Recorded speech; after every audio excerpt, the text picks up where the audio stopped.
भगवान की जय। सहस्रनायक भगवान महावीर स्वामी की जय। आचार्य भगवंत कुंद देव की जय। आचार्य भगवंत विराट सागर महाराज की जय। आचार्य भगवंत विशुद्ध सागर जी महाराज की जय। आचार्य गुरुवर विभव सागर जी महाराज की जय। सिद्ध श्री माता की जय।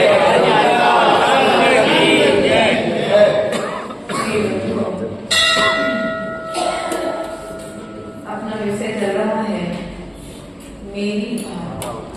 इसकी भावना मेरी अर्थात हम सबकी प्राणी मात्र की भावना किसी एक प्रत्येक व्यक्ति की भावना नहीं है। लिखने वाले भले ही मुक्तार जी हैं, लेकिन ये भावना है, ये भावना प्रत्येक जीव के भीतर में होना चाहिए। ऐसा जी का ध्येय हम सभी के प्रति है और इसी कार्य को आगे बढ़ाते हुए आज पंडित मुक्तार जी कार्यक्रम नंबर 3 के माध्यम से हम सभी के लिए क्या मार्गदर्शन दे रहे हैं, इस बात को हम समझने का प्रयास और पुरुषार्थ करेंगे। रही सदा सत्संग उन्हीं का, जाने उन्हीं का रीते रहे, उन्हीं जैसी चर्या मेरा चित्त सदा अनुरक्त रहे। नहीं सताओ किसी जीव को, झूठे कभी नहीं कहा करूं, पर मन बनिता पर न लुभाओ, संतोषामृत पिया करूं। क्या कहा? पूर्व की कारिका में अरहत देव का स्वरूप बताया था। द्वितीय कारिका में गुरु का स्वरूप बताया था और आज तीसरी कारिका में मुक्तार जी कहते हैं कि जो इन 5 पापों से रहित है। पाप कितने होते हैं? जो 5 पापों से रहित है, ऐसे जीवों की क्या रहे? सदा संगति रहे। किसकी संगति रहे? जो पापों से रहित है। जल देखा आप लोगों ने? जल पानी देखा? वही जल कुएं से निकला, आप मंदिर में लेकर के आए, प्रभु के मस्तिष्क पर आपने डाला, अभिषेक किया, उसके पश्चात उसे मस्तक पर वही जल आपने कुएं से निकाला, घर पर लेकर के गए और स्नान कर लिया। कहाँ गया वो जल? जल एक ही कुएं का जल है, एक ही व्यक्ति ने निकाला है और एक ही व्यक्ति ने उस जल का उपयोग किया है। बस उस जल को प्रभु के चरणों में डाला तो मस्तक पर लगाने के योग्य हो गया और स्वयं के तन पर डाला तो नाली में बहाने के योग्य हो गया। जल ने संगति की प्रभु के चरणों की तो मस्तक पर पहुंच गया।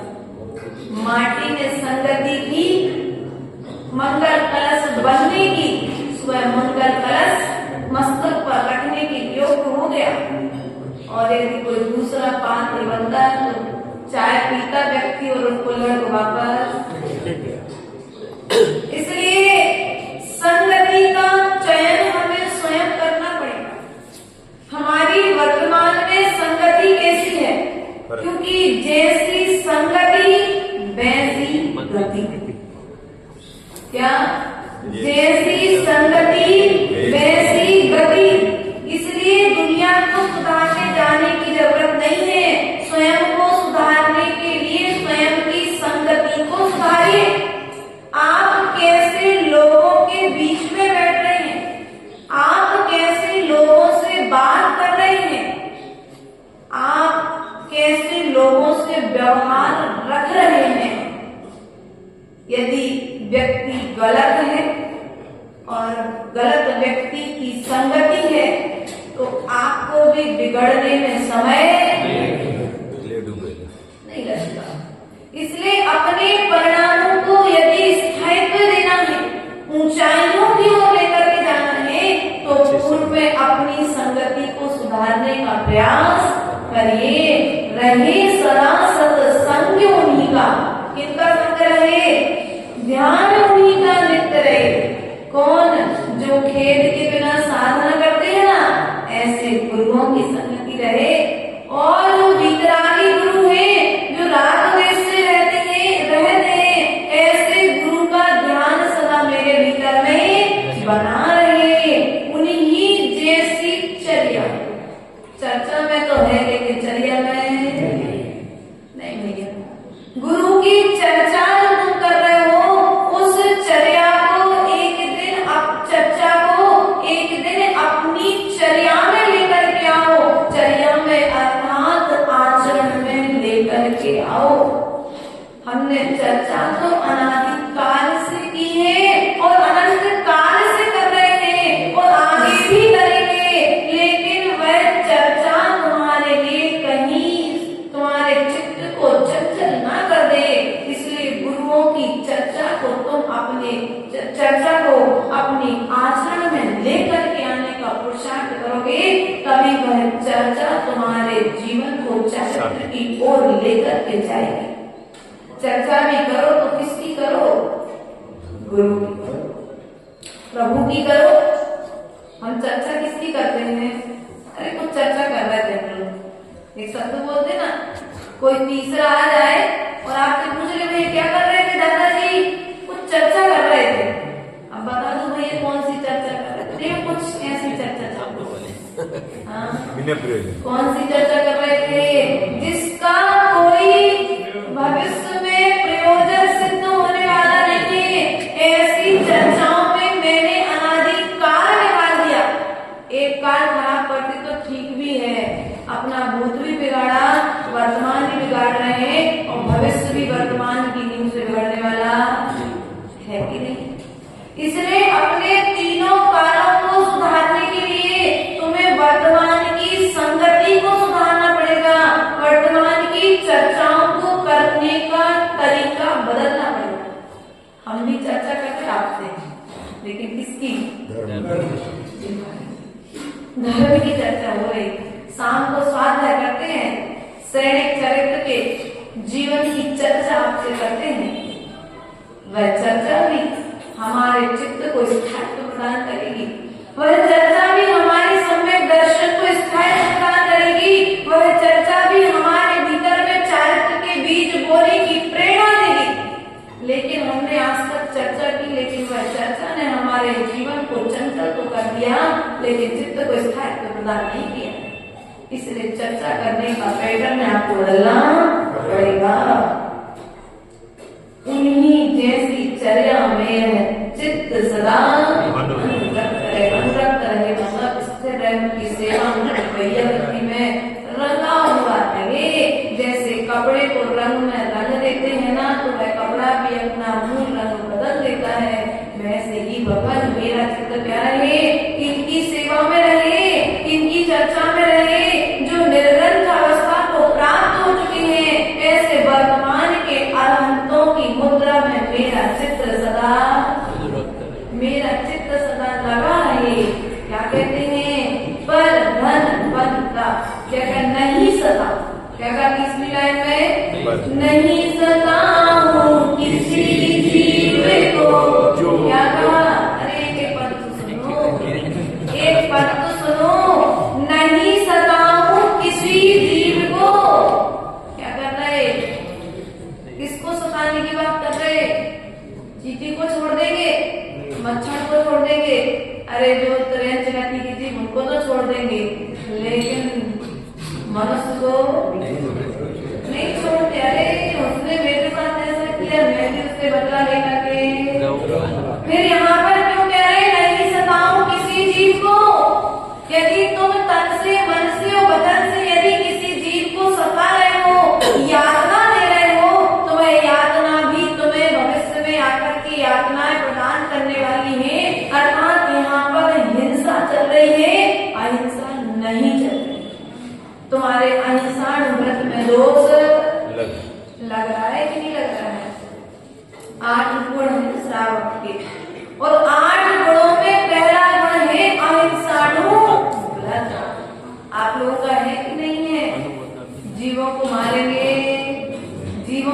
सताएंगे? नहीं माता जी, मारते तो नहीं है लेकिन सताने से छोड़ते भी। किसी को सताते हैं, किसी को परेशान करते हैं, नाना तरह से पकड़ करके हमें दुख देने का प्रयास। अपने सगे संबंधी के लिए अपन ने कभी कुछ लेन देन किया, समय पर नहीं आ पाया तो क्या करते हैं? भैया यदि तुमने नहीं दिया ना, अब सोच लेना, अब हम आपको देख लेंगे, छोड़ेंगे। बस लास्ट बार कह रहे आपसे कि भैया जितना धन लिया है समय पर वापस कर दो। क्या किया? तुमने मुझसे तन से नहीं मांगा, तुमने मुझसे मन से नहीं मांगा, लेकिन वचनों से तो तुमने भाव में करने के लिए कर। हम मार देंगे, क्या बोलते एक शब्द आप लोग? हम मार देंगे अगर तुमने हमको परेशान किया। मार देंगे शब्द क्या है? शब्दों से पाप चल रहा है। स्कूल में टीचर बच्चे सेवा में तो 2010 की घटना है। आचार्य गुरुदेव नगर में आए थे और हम लोग मैं स्कूल पढ़ाने जाती थी उस समय। तो आचार्य गुरुदेव से बैठे थे, बात कर रहे थे। तो बातों बातों में मैंने आचार्य गुरुदेव से कहा गांव के बच्चे बहुत मतलब पढ़ाई में होशियार नहीं होते हैं, तो बहुत मेहनत लगती है और उन्हें मारना भी पड़ता है। तो आचार्य गुरुदेव मारना पड़ता है? मैंने कहा हाँ मारना पड़ता है। बोले नहीं, मारना नहीं, उसे पीटना। क्या बोलो? उसे पीटना पड़ता है, हाथ उठाना पड़ता है, गुस्सा होना पड़ता है, लेकिन मारना अर्थात किसी का घात करना, उसे मृत्यु प्राप्त करा देना। शब्दों का प्रयोग, और हमें शब्द को पल पल में कितनी, एक दिन में कितनी बार प्रयोग करते हैं। मार देंगे, क्यों सरस्वती माता जी? मार देंगे, पीट देंगे, गाली दे देंगे, लेकिन ये जो तुम शब्दों का प्रयोग कर रहे हो, शब्दों से कहीं ना कहीं ज्ञान की कमी होने के कारण पाप का बंधन, पाप का आश्रय हमारे लिए हो रहा है कि नहीं हो रहा है? इसलिए केवल प्रयास करो, अहिंसा व्रत का पालन निर्दोष तरीके से करो, क्योंकि हमारा जैन दर्शन पूरा अहिंसा व्रत पर टिका हुआ है। अहिंसा हमारे जैन दर्शन की मूल नींव है। क्या है?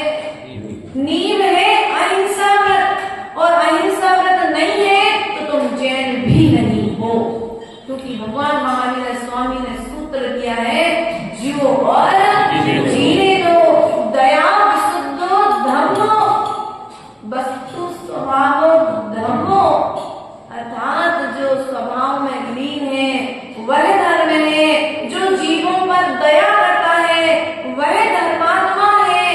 और क्या कहा? जो स्वयं भी जीता है और दूसरे को भी जीने देता है।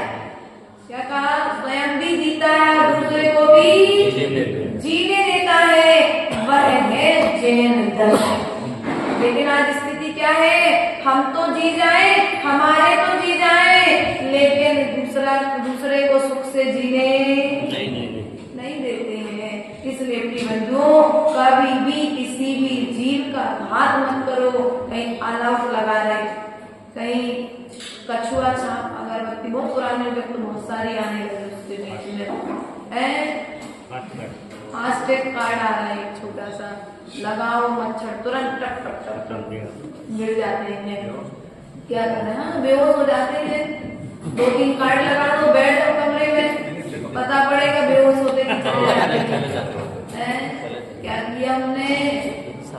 हिंसा कर ली अपने थोड़े से सुख के लिए। भैया अमृतधारा लगा लेते थोड़ी सी हाथों में तो मच्छर तुमसे दूर, कपूर लगा लेते तो मच्छर तुमसे दूर, लेकिन क्या किया तुमने? वो कार्ड लगा दिया, अलाउट लगा दिए।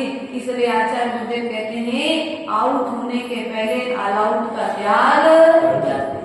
तुम्हारी श्वासें छूटे उसके पहले तो अलाउट लगाने का त्याग, और यदि तुमने अलाउट का त्याग नहीं किया तो तुम्हें भी एक दिन मच्छर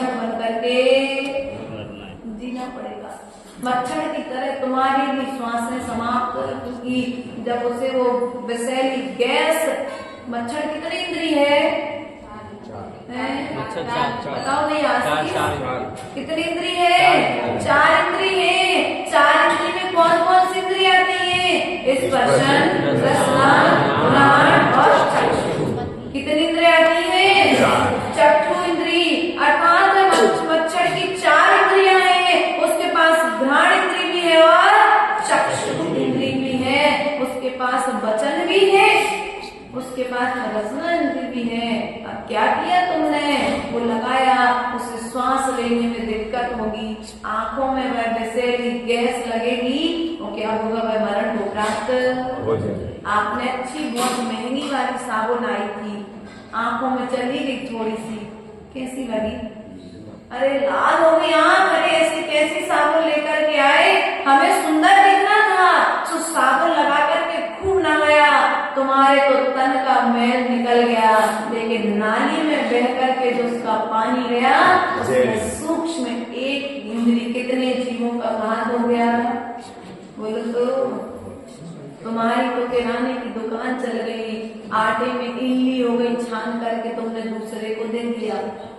आटे की चक्की में गेहूं बेच दिया, कीड़े हो, मकोड़े हो, कुछ भी हो, सीधा उसने आटा पीस करके बना करके। अब बताओ, जो बाजार का आटा खा रहे हैं, वे हिंसक है कि अहिंसक है? हिंसक है। तुम अपने बच्चों को बड़े शौक से बाहर में पढ़ने भेज रहे हो, तो कोई वहां पर हॉस्टल में चक्की नहीं लगी, वो तो पैकेट का आटा आता है, सीधा खुलता है और सीधा। अब बेटे का फोन आता, पापा घर पर थे तो स्वस्थ थे, लेकिन अब मेरी यहाँ पर तबीयत खराब, क्योंकि जो शुद्धि से भोजन तुम अपने घर में बना करके खिला रहे थे, उस शुद्धि से भोजन से वहां पर अर्थात आयुष्मान व्रत का पालन नहीं हो रहा है। चीटियां हो गई तो क्या किया? कौन सी रेखा लगा दी? लक्ष्मण रेखा। लक्ष्मण जी ने सीता जी के लिए लगाई थी, तुमने किसके लिए लगाई? धन्य तुम्हारी स्थिति, तुमने उस रेखा का भी नाम भी तो क्या दिया? लक्ष्मण रेखा। अरे ये अहिंसा रेखा, जीवों का घात करने वाली रेखा। वो पाउडर यदि थोड़ा सा तुम्हारे मुख में चला जाए, वो पाउडर यदि तुम्हारी आंखों में चला जाए, तब तुम उस पाउडर का असर मालूम पड़ेगा। लेकिन हमने क्या किया? थोड़ा सा घी, थोड़ी सी रोटी बनाने के चक्कर में, अरे पहले से ही इतना स्वच्छ साफ रखो अपने घर को कि जो व्यक्ति के छोटे छोटे जीव तुम्हारे घर में उत्पन्न भी हो, तो इस विधि से उनका उपाय निकालो कि जिस विधि से उनका मरण ना। लेकिन हम करते क्या? हल्दी डाल दो, नमक डाल दो, अमृत धारा का हल्का सा धीरे से जब उनको हट जाए, जब वो ना रहे, उस समय अमृत धारा वहां पर घुमा दो, कपूर डाल दो। लेकिन हम क्या करते हैं? कितना सा कौन करे? इतनी सी 10 रुपए की रेखा आती है, जो होगा सो देखा, फटाफट से वो रेखा लगाई और अपना काम हो गया। अब तुम्हारा काम तो हो गया, लेकिन जितने जीव अब वहां पर आएंगे सबके सब मरण को प्राप्त। अब बताओ, उन जीवों के मरण का रोज लगेगा कि नहीं लगेगा? माता जी, मैं सुबह शाम मंदिर में जाता हूँ, सामयिक करता हूँ, पूजन करता हूँ, साधुओं का वरदान देता हूँ, लेकिन फिर भी मेरे जीवन में समस्या क्यों आई?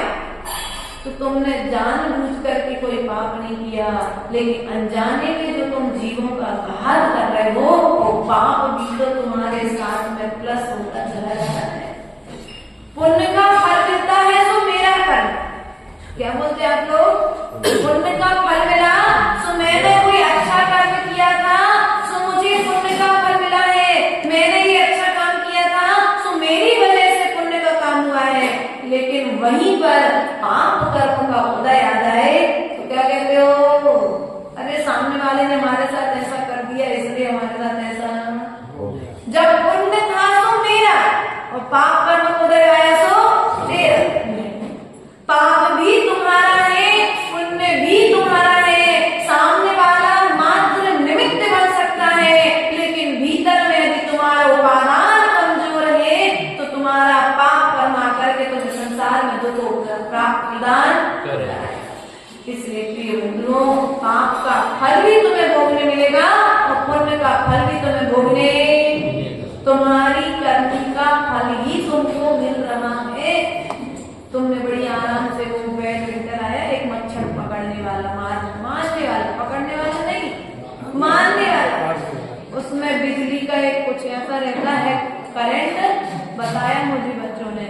उस बैडमिंटन को चालू करो, चार्ज करना पड़ता है, और चालू कर लो, जैसे मच्छर आ रहे हो बंडल को उसको घुमाओ बेड को, तत्काल बच्चे उस बेड पे जैसे छिपते हैं वो तत्काल, अब वो आवाज आ रही, बच्चे को आनंद आ रहा है, वो उसमें चिट चिट की आवाज आ रही है, बच्चा खुश हो रहा है, दादाजी और उसको घुमा दे। बताओ तुम्हें आनंद आता है, और वे जीव एक गति से दूसरी गति में, और तो और लोग क्या सोचते हैं, हमने उस जीव को मार दिया ना, मोक्ष पहुंचा दिया, हमने उसे मुक्ति दिला दी। भैया तुम्हारे दिलाने से यदि किसी को मुक्ति मिलती है तो अपने गर्भ से जन्मी संतान को दिलाओ ना मुक्ति। उन त्रैण जगत के जीवों के पीछे क्यों पड़े, उन्हें क्यों मोक्ष भेजने की ज्यादा जल्दी पड़ी है? अरे उन्हें त्रैण जगत के दुख नहीं भोगने पड़ेंगे, इसलिए हम लोग ने जल्दी से नहीं। तुम्हारे भेजने से कोई कहीं पर नहीं जाता है। प्रत्येक जीव अपने कर्म अनुसार भवों को धारण करता है, अपने कर्मों के अनुसार वह जीव दुख और सुख को प्राप्त करता है। मात्र हम तो बाहर में निमित्त बन सकते हैं। इसलिए प्रिय बंधुओं, प्रयास करो। ये पहला व्रत है अहिंसा व्रत। कौन सा व्रत है हमारा? प्रथम व्रत है अहिंसा व्रत। झूठ कभी नहीं। अरे माता जी झूठ की मत करो। बैठे तो घर में थे बढ़िया, मोबाइल चला रहे थे, ऑफिस से फोन आया, ये कहाँ? बस रास्ते में हो सर, आई ना मैं तो हंसते हो।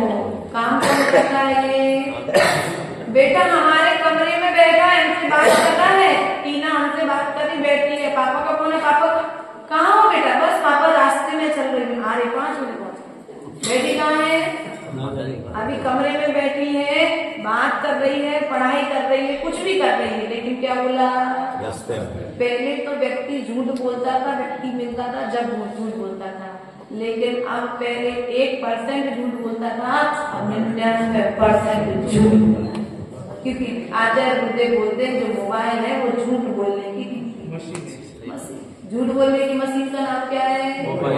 इसलिए जितना जितना जनसंपर्क बढ़ाओगे उतना उतना तुम्हें झूठ बोलना, व्यवहार निभाने के लिए कोई तुम्हारे पास आने वाला, क्या करोगे? उससे झूठ बोल करके उस कार्य को संपन्न। स्कूल नहीं जाना था, बच्चा स्कूल नहीं गया, टीचर ने बोला क्यों नहीं आए? तब सिर दर्द हो रहा था। अब घर में शादी का फंक्शन है तो मेरा सिर दर्द हो रहा है, क्या किया? यही करते ना आप लोग आजकल। झूठ बोलना किसी दूसरे ने नहीं सिखाया, झूठ बोलना हमारे बच्चे हमसे स्वयं ही सीख रहे हैं। पापा जी के मित्र आए, किसी से कर्जा लेना था, देना था आशीष को, तो घर पर आ गया वो व्यक्ति। तो आशीष ने देखा कौन आया, भैया को तो आए, इसके पैसे देना है। तो टिया से कहती बेटा जाओ, इनसे कहना पापा घर पर। अब टिया कहेगी अंकल जी पापा ने कहा है पापा घर पर। अब बताओ उसे झूठ बोलना किसने सिखाया? पापा ने उसे झूठ बोलना सिखाया। झूठ बोलना सीखने के लिए उसे किसी विद्यालय में जाना। अब उसने सीखा कि पापा ने ऐसा बुलवाया था, मम्मी ने ऐसा बुलवाया था, तो मुझे भी ऐसा। बहू रानी बड़ी आराम से अपने कमरे में बैठ के मोबाइल में बात कर रही हो, सासू ने कहा बेटा भोजन का टाइम हो गया, आधा भोजन बना दे। माँ मेरा सिर दर्द हो रहा है। बच्चा भी बाजू में बढ़िया बैठा है, वहीं पढ़ रहा है, कमरे में एक साथ बैठा है, लेकिन वो बच्चा क्या देख रहा है कि माँ तो बढ़िया मोबाइल चला रही थी और दादी से क्या कह रही, मेरा तो। अब वो बच्चा भविष्य में ये झूठ बोलने की नींव उसके मना पटल पर ये विराजमान। तुम्हारा आचरण धीरे धीरे उसके मना पटल पर विराजमान। कुछ पाप करके सिखाने नहीं पड़ते, ये चीजें हम आचरण करके दिखा करके अपने बच्चों को सिखा रहे। इसलिए बंधुओं झूठ बोलना ना सिखाएं अपने बच्चों को, क्योंकि आपके जीवन में आपके द्वारा बोला गया एक झूठ आपके बच्चे का पूरा जीवन बर्बाद कर सकता है। ऐसा कोई कार्य बच्चों के सामने ना करें जिस कार्य को देख करके बच्चा अपने पूरे भविष्य को बर्बाद कर ले। तुमने तो एक बार झूठ बोला था, अब बच्चा बार बार पग पग पर तुमसे झूठ बोले। तुमने कहा बेटा स्कूल क्यों नहीं जाना, सिर दर्द हो रहा है, क्या हो रहा है, और जैसे ही स्कूल का टाइम निकला सब कुछ। क्यों बेटा, ये कहाँ से सीखा तुमने झूठ बोलना? पापा एक बार मम्मी को भी हमने ऐसा देखा था इसलिए हमने ऐसा। यही सीख रहे हैं ना बच्चे। आपके दुकान पर आप लोग मायाचारी कर रहे हो, थोड़ा बहुत ऊपर नीचे तोल रहे हो, कपड़ों में मतलब थोड़ा सा मायाचारी कर लेते हो, जो जो भी व्यापार आप लोग करते हो, वो डिस्काउंट वगैरह जो आप सिखा रहे हो, क्या सिखा रहे हैं आप अपने बच्चे को? मायाचारी तो सिखा रहे ना, झूठ बोलना ही तो सिखा रहे हो। अब बताओ, जब तुम स्वयं उसे पाप करने की क्रिया सिखा रहे हो तो फिर उससे कौन है जो उस पाप क्रिया को छुड़ा पाएगा? क्योंकि धर्म के क्षेत्र में आने का समय वर्तमान के बच्चों के पास में नहीं है। उसके पश्चात में पर धन बनिता, पर क्या कहा, जो दूसरे का धन है वो भी, जो दूसरे का है वो भी मेरा, जो मेरा है वो भी मेरा। दूसरे के धन को हड़पने की इच्छा, मेरे नाम पर जो पिताजी संपत्ति करके गए वो तो मेरी है ही, लेकिन छोटे भाई की भी मेरे लिए मिल जाए तो उसमें कोई बुराई। वो भाई तो मेरा ही है ना, अरे अभी संपत्ति है ना भाई के पास इसलिए मेरा भाई है, और जैसे ही संपत्ति समाप्त होगी तुम कौन और मैं कौन, मैं तुझे जानने वाला। रिश्तेदारियां कहाँ निकलती हैं? जहाँ पर धर्म होता है या तो व्यक्ति वहां रिश्तेदारियां निकालता है, या फिर जहाँ पर धन होता है वहां पर रिश्तेदारियां। जो कभी जानते नहीं थे, पहचानते नहीं थे, वे भी आगे कहेंगे अरे भैया वो माता जी है ना, सवासनी माता जी मंडी दीप वाली, वो हमारे फलाने खानदानी उनकी बेटी। अब क्या, जब घर में थे, जब जरूरत थी तो तुम जानते नहीं थे, लेकिन अब मुनिराज बन जाओ, ब्रह्मचारी बन जाओ, पूरा गांव आपसे कहेगा भैया ये हमारे रिश्तेदार हैं। लेकिन जिस दिन तुम्हारे लिए 4 रुपए की जरूरत पड़ जाए तो पूरे गांव के हम नहीं जानते, हमारी रिश्तेदारी नहीं है। आप लोग समझ लो पल्ला कैसे झाड़ते हो।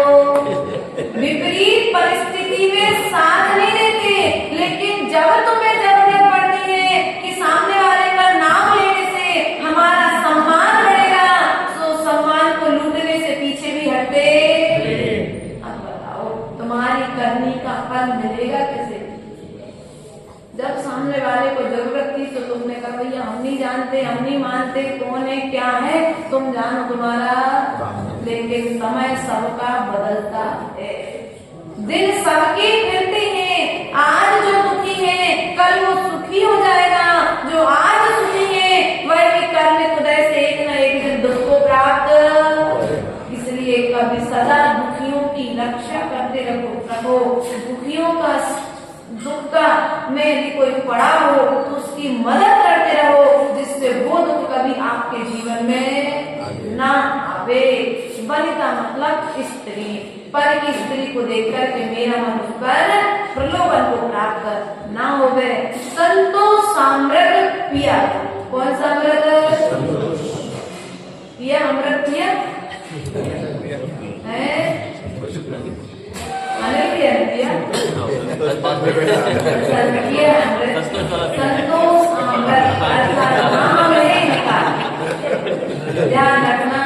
पूर्व की कारिका में गुरु का लक्षण बतलाते हुए कहा था कि समता धन, कौन से धन को रखना है? समता धन को रखना है, और पीना क्या है? संतोष। दूध नहीं, कोई जूस भी नहीं पीना है।